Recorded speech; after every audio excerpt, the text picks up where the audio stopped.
All right, ladies, and hopefully you got that link from Amanda. You were able to pull that link. I can reshare it. Okay, great. All right, and so I am also going to share a link with you for our worksheet today. So let me put that in chat. When you grab this worksheet, remember that you have to make a copy of it. And I'll share my screen here.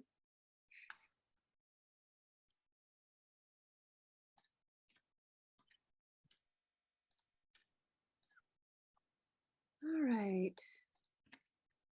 So we've got the anonymous cheetah. I love those little characters. I just imagine that someone spent time creating that detail. It's just fascinating to me. Okay. Anonymous, what is a quokka? I have no I have idea. no idea. We'll have to go look up what a quokka is. Looks cute and cuddly though. I know it. All right, well, let's go ahead and talk about what's your business mindset assessment. So we've got 3 parts to this table that we're going to fill in here, and I'll give you a few minutes to do this. So I want you to take a look at each one of these mindsets and feelings, okay? And so in the first row of spaces underneath, I want you to identify specific things that fit the mindset and the feeling. And this can really be anything. It can be, this isn't just about your business, it's about you as a person too. We know that you are not a separate entity from your business. I mean, you always bring your whole person to the business, and we have a tendency to bring our business into our personal life. And to a degree, I mean, you're a whole person, you can't separate yourself. So I want you to take a few minutes to identify some specific things, like, for example, what you're confident about right now. And even if you want to have, maybe there's one personal thing and one business thing, you're welcome to put that, but you can list anything. Once you do that, in the next row, in that second row right here, I want you to identify how these things are impacting you right now. What's not just emotionally, but also how's it impacting your time? How's it impacting the profitability of your business? So really just try to think about the full impact of that. And then in the third set of spaces down here, what has to change? So what do you think has to change? So I'm going to give you about 7 or 8 minutes to fill this in. I'll play some quiet music in the background, and then we'll come back and see what you said, okay? And we're doing it just for confident, or for each of the confident, discouraged, worried, stressed? Them. Yeah, Each, as much okay. as you can. As much as you can. Okay. Oh, isn't it cute? Yeah, how cute. This picture cracks me up. Look how happy they look. It looks like a koala bear. It does. It might be a marsupial. Kind of looks like it might be. Anyway. That's cute. Okay. Oh, I thought you were going to share your graph? You want me to share my graph? Yes, I can do that. We are here for business. Got distracted. Squirrel. All right, sorry about that. Here we go. Too many darn screens up. So many screens. All right, you see it? Mm-hmm. Okay. So. Okay. So confident about your services and pricing and what you can and will. That in itself is that's a big accomplishment right there. Yeah, it's taken a while to get there. Yeah. Okay. Worried and anxious about managing your time with your new partnership. So tell me a little bit more about this here. So this is a compensation consulting that I'm doing under another consulting company. And I think I have control over, like, I could say I can't take on any other projects, but I think what I agreed to was, well, what the prior person did was about 20 hours a week. I don't know that I actually agreed to 20 hours a week, but and there would be a ramp up. So I think I'm just worried about balancing all of that and then hoping the person is comfortable if I have to turn something down because I don't feel like I can accommodate it. Like I don't want to damage the relationship either. It's a great opportunity. So, and then when I have a lot of tasks I'm juggling, I get paralyzed sometimes. And then I end up not spending time on what I should because I guess it's because of overwhelm. So I do these little things that, maybe aren't the best use of my time. So I need to figure out a way to get out of that mode quicker so I don't waste time. Okay. Yeah, so it's kind of like the spinning wheel of death that happens on the computer when it's trying to process. Yeah. Yeah. So you check out while that's Yeah. happening. Okay. You start doing C priorities. It's kind of that Covey mentality of A, B, C priorities, and then prioritizing under that. And I have a tendency to do C stuff first because it frees my brain up. So part of that, I understand it's just how I am. Like, I don't know that I'll ever overcome that, but I want to spend less time doing that, like get myself out of that faster when I recognize I'm doing it and maybe it's not best use of my time. Does that make sense? Yes, absolutely. Okay. Stressed, overwhelmed about considering bringing an admin in. I think it would be positive because this person could take things off my plate, but it just takes time to build that up. And I actually have it on my task list to make a list of things that I would have this person do. And then there's a couple classes I think I want this person to take that I would spend less time training them if they could just get some foundation things. Do you have a specific person in mind? Yep. Okay. So, and it's just making sure that that person is ready and committed to wanting to do it. So for me, what has to change is I just have to carve out time and do it and stop saying I'm going to do it and do it. What's the scary thing about this? Control. Sometimes it's, I really believe it that sometimes it's easier to just do it myself, but it's not true. Once you get somebody, up to speed, it ends up paying off big time. Yeah, one of the biggest myths out there is that you have to do everything yourself. And even when I've been guilty of saying that because I want everything to be perfect and maximized, but I mean, it's a big milestone and it's a big step to bring somebody on to support you in the way that you're talking about. So it's scary because there's risk involved. Right? I mean, they could come in and not do the right thing or not be trained up, or you always run the risk of somebody taking advantage of you. I mean, there are all these things that run through our mind. Yeah. Yep. So, but on the flip side of that, how much time is it giving you back so that you can actually continue to scale your business, which is something I know that you've been working on. Yep. So I think the first step there is creating my list of things that I don't really need to spend my time doing that can easily be done by somebody else. Okay. B, create controls that would make me feel comfortable about things going out the door are good. And these are little things like creating invoices, like this truly admin work, not but proofreading and creating invoices and doing some of the business admin work. That's really the first kind of group of things that I would offload. So they truly are pretty minor. Okay. It'd be a good test too, to see if this person is serious and really ready to do some work. So, okay. I'm always worried about revenue. I mean, I'm never not worried about that. I'm always worried about, where's the next check coming from? That's just because of the business we're in. It does create some insecurity. So I think the only way to get around that is to continue to do the prospecting and the networking, which I hate doing. But I'm doing passive stuff. Go ahead. Well, I was just going to ask, so you did opt to do some of the social media services with Kat Ramirez. And so how are you feeling about that? Good. It's going well. It's creating some exposure. I've been working with her on some better engagement on the posts, like what can we do to get better visibility and impressions on them. Part of it is me spending time on LinkedIn and commenting on stuff. And then the next thing I'm doing is they actually have ghostwriters. So I'm going to pick some topics, create an outline, and have them write articles, monthly blog post articles. Yeah. And it's not that expensive. It's $75 for a 350 word article or something. Like that is totally worth worth it in my mind, because I would spend a whole lot of time trying to write something.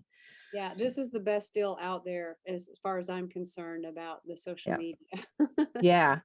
Yeah, they're doing a great job. They're learning my voice, and I do spend a lot of time going over what they do each week, to try to make sure it sounds like me. Right. So I think they're doing a great job. I've been doing it for probably 3 or 4 months, Okay. and I do a post every day on LinkedIn. All right. That's good. So let's check in with Rachel. Do you want to share what you have? I don't want to really share my whole screen. Okay. But I Well, was you don't have to. having, You can just tell us what you Yeah. have. I was having a little bit of trouble figuring out what the difference was between worried slash anxious slash stressed, overwhelmed slash fearful.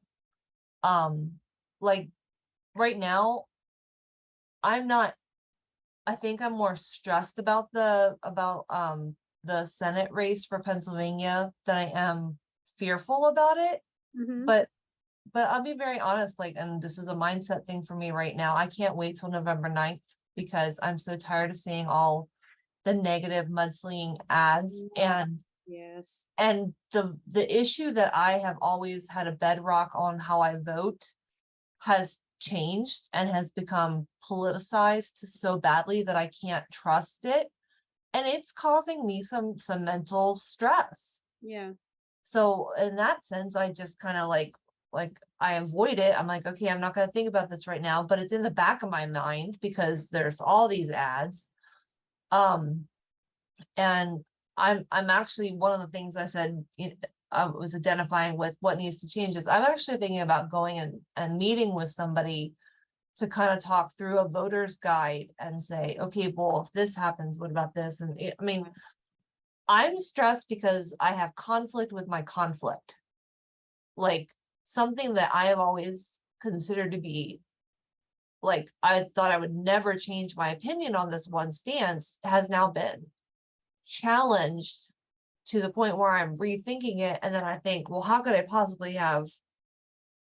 change my mind about this? Mhm. So it's the conflict is that I have conflict because I never had conflict with this issue before. Mm-hmm. So that's something that I'm stressed about, but I'm not fearful about because in honesty, I can't change it anything outside of my circle of influence. Okay. Well, and the truth is, when you're thinking about your work, those stressful feelings and stressful reactions, they're working with you. They're actually probably interfering with your concentration, right? A little bit, yeah. But I just got off of 2 great weekends for information for the life business, and I really love where we're going Mhm. and how we can be a business and a blessing to people. Yeah. So that's an area that I said I'm confident about. And I said, for the identify how it's impacting you right now, I said it's giving me more opportunity to meet more people. Mhm. And I said I just need to make it more of a priority in my life and and move forward faster because I have that ability now. Right. So that's my confident thing. So Okay. but like seriously, what is the difference between worried and stressed overwhelmed? Well, so when you think about worried and anxious about, it's almost like the kind of worry, it's like having a few gnats around your head. Whereas stress and overwhelm is you're being attacked by a beehive. Okay. So Thank it you. really has to do with intensity. And if I think about, I'll give you an example. So I'm really, in terms of my son's situation, It started out being worried and anxious, but now I'm really stressed and overwhelmed by what's going on, to the point that I'm having to make myself eat. I don't want to eat.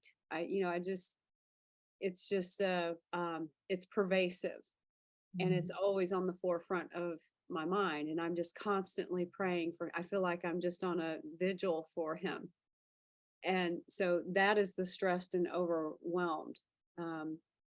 If I were just worried or anxious, like, oh man, I hope everything works out, and then go about my business, and it's fine. So I'd say there's a marked difference between the two.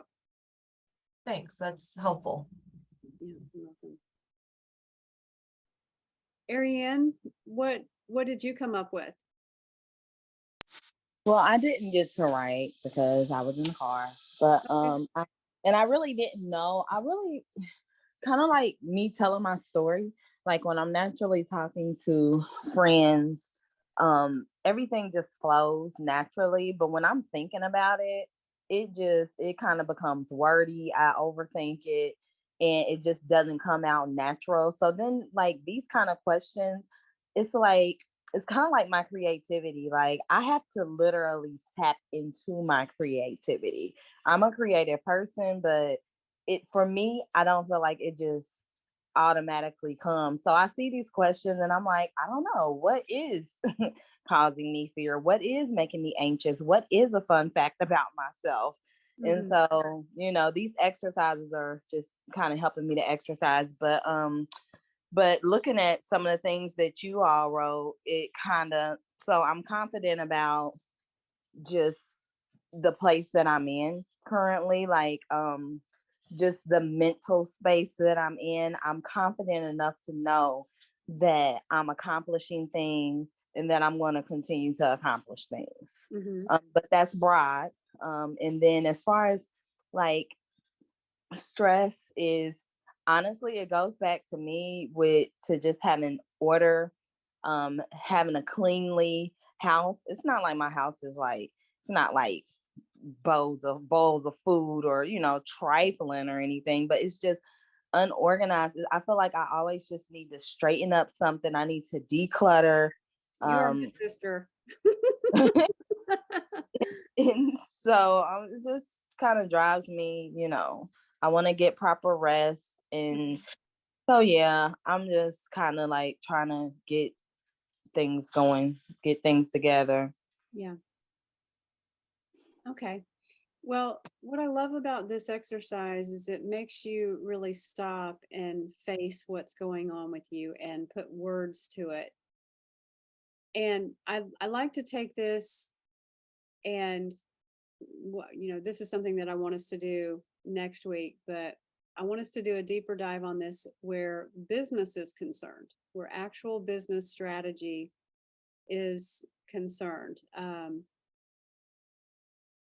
But we're going to do two things next week. We're going to, let me share my screen here.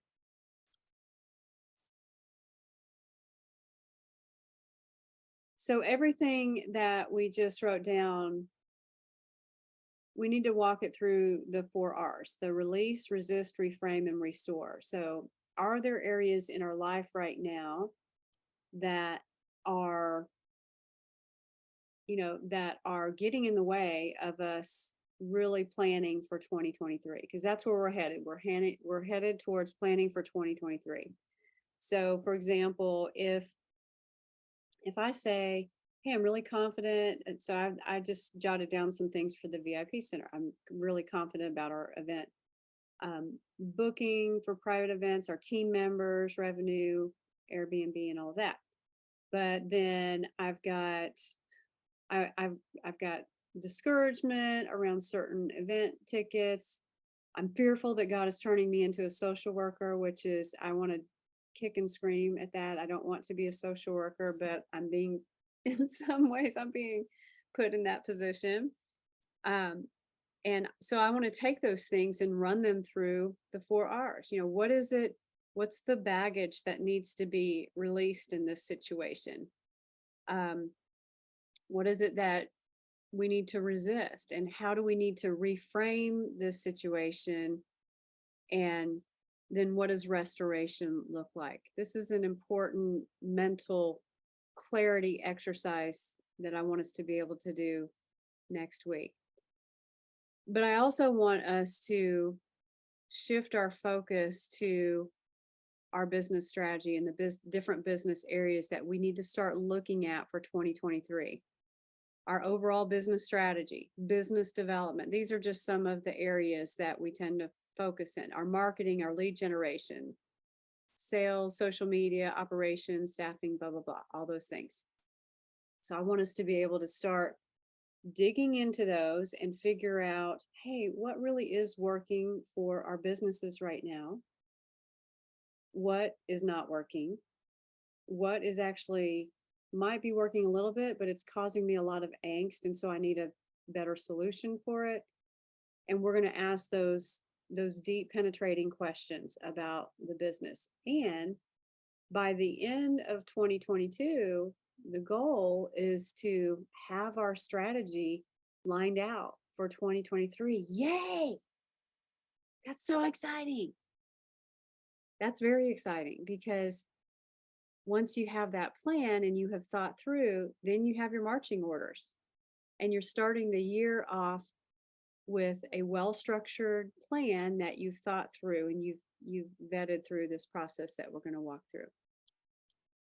So I want to open it up for comments, thoughts, questions.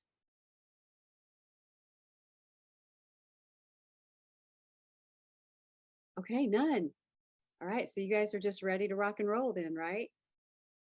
Yeah. Are you going to post this for us to kind of be thinking about, or are you going to give it? Where shall I post it? You can post it here and I can grab it real quick and just save it. Okay. Mhm. When we go back and watch the videos, will we be able to pull the links from there? Yes. Well, yeah. It will be in the VIP library. You'll have access to this document. Oh, okay. All righty. So that's all I have for today. So well, Amanda, I'll probably see you in a few minutes since we're right across the hall from each other. Yep.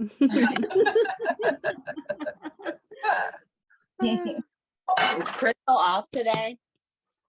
She was going to be taking half a day off today. She was here this morning. Oh, okay. So. All right. Okay. Well, Angie, I'm looking forward to. Sorry, I'm looking forward to seeing you speak. You're the keynote speaker at the gala. Yes. Yep. So you got your photo shoot? Yeah, I did. Okay. Yes. I'd be interested to find out how it went for you. I'd be interested to know how yours went as well. Maybe we'll compare notes soon. Okay, definitely. Please, let's do so. Okay. Okay. All right, ladies, I got to get off here, but I will see you next. What's today? Wednesday? So I guess I'll see you on Mindset Monday.